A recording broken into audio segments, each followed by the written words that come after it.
By the way, once I repo a car, I don't return it. I do not return it. What would change if I return it? All of a sudden, they're going to become responsible?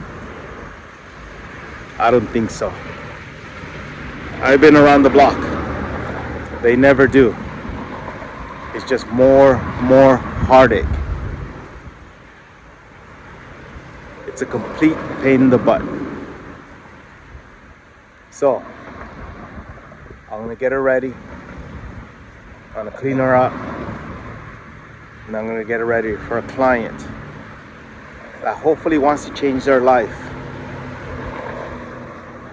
and be responsible for once. Laters.